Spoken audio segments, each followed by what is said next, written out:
Okay, everyone. Dr. Freedom here with you. Time for some Doctor News. News from in and around the universe that may or may not affect you on some level.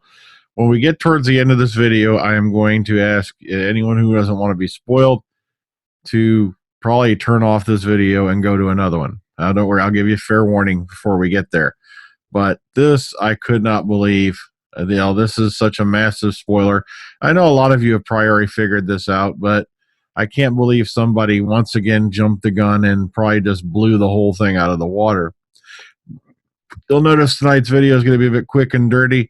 There's going to be a reason for that. Okay, so I'll explain, when we get to the very, very end if you want to hang around. But, okay, let's get into what little I do have, okay? All right, and I'm going to make this one very, very quick, so.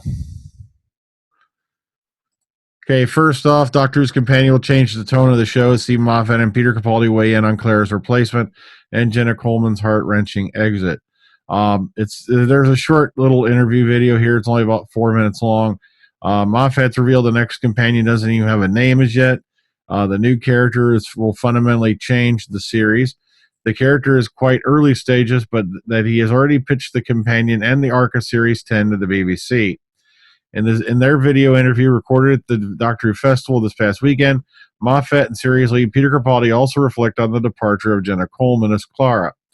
And, quote, "It's going to be a pretty bad this time, Moffat's warned. It's going to knock the Doctor for 6, end quote. Now, for more scoop, including an update on Production Series 10, you can hit play on the clip above. And, of course, Doctor continues this weekend with Face the Raven. All right. Moffat wants the Sea Devils back in Doctor Who.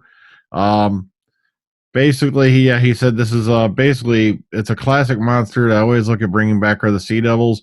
The design of them is amazing. They are beautiful and bizarre. I haven't thought of anything to do with them as yet, but I think they're quite extraordinary in their conception. He said he's thinking about bringing back his favorite foes of the Doctor and has hinted he has plans for some ancient aliens to make appearances in Series 10 next year. Because I have a very long list of monsters to bring back, as well as the Sea Devils. I do have a couple others in mind, but I might be doing those, so I'm not telling you what they are. And for those of you who are not in the know, the Sea Devils were like an offshoot of the Silurians, but they lived underwater, and they had their own very distinctive look. Matter of fact, you can probably Google them if you want to get a good shot of them. Unfortunately, last time we saw them was in 1984's Warriors of the Deep with Peter Davison. And while the story was okay, some of the effects in that story were just god-awful rotten. Also, some of the scenes were so cheesy, it made my eyes bleed. Oh, man. Oh, sheesh, I can't even describe it. It was like a contact Limburger scent going on there. But especially, that's one of our favorite aliens we like to make fun of called the Merca. Came from that one. Oh, man. The Merca was just, horrible. But okay, I leave it up to you. All right, Doctor Who Festival pictures. So lots and lots of pics from in and around the Doctor Who Festival. If you want to go check these out, they were put up here on Doctor Who News.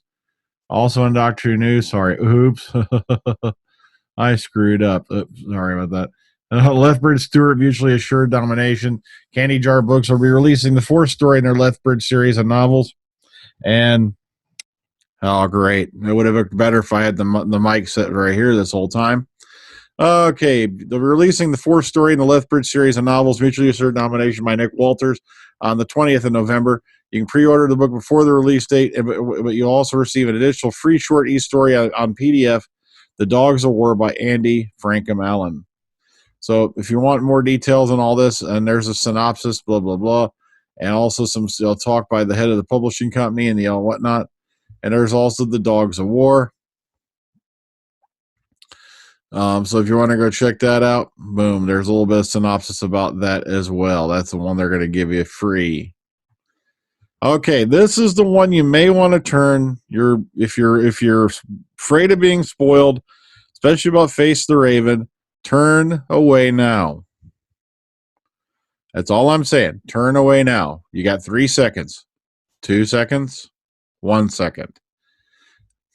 My friend, the Minnesotan Gallifreyan, spotted this. Topshop.com put this out. What's wrong with this? This is Claire's outfit, right? From this weekend. Look at the name of it at the top of the screen.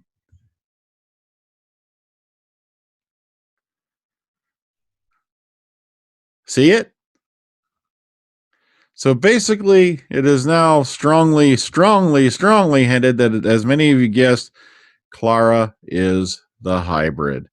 Now, a lot of people are going, oh, how could she be part Gallifrey? And remember, she was hooked into that Dalek all the way back in Magician's Apprentice, which is familiar, when Doctor shot the Gallifreyan energy through the Daleks.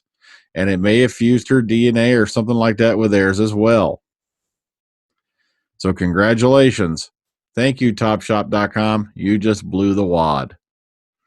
And with only how many days to go? Oy freaking vey. All right. The reason I'm sounding a bit down a bit differently this week is because things are going to get a little weird here over the next few days, if not for a week or two. Matter of fact, I don't even know if there's going to be an Omega Files this weekend, because I don't want to go too far into it, because I'm not going to violate her privacy for the sake of views or sake of pity or anything like that. But my wife, Lady Gallifrey, is in the hospital for a very, very serious medical condition. And that's why I've been kind of down today. That's why if I'm a little bit slow to respond, that's, on messaging or anything like that, that's pretty much why. Just, if you have any hopes, prayers, positive energy to throw her way, I would deeply appreciate it, because this is very, very, very serious. And I'm not, jumping the gun here in any way. And if it wasn't for her, I don't think Dr. Freedom would have even been born, because she's always been there, to help me, guide me, and keep me, on the straight and narrow. And, it's like a part of you's missing.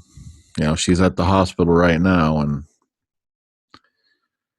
I'm here taking care of the house, and then I'm going to run back up there in the morning. And,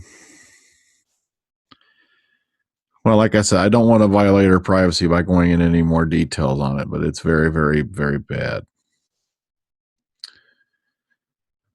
Okay, so hopefully, things will turn out a little bit better, but news is probably going to get sporadic. Like I said, Omega Files is pretty much, I don't know, probably on hold for this weekend, which kind of sucks, because I know a lot of you probably looking forward to us talking about such a serious event as a companion change, but sometimes real life steps in and kicks you in the frickin' teeth, and you gotta, roll with the punches.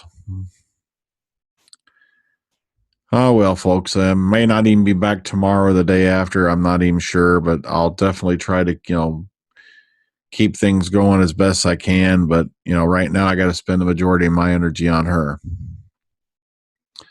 So until next time, whatever that may be, everybody take care. And I'll hopefully see you soon.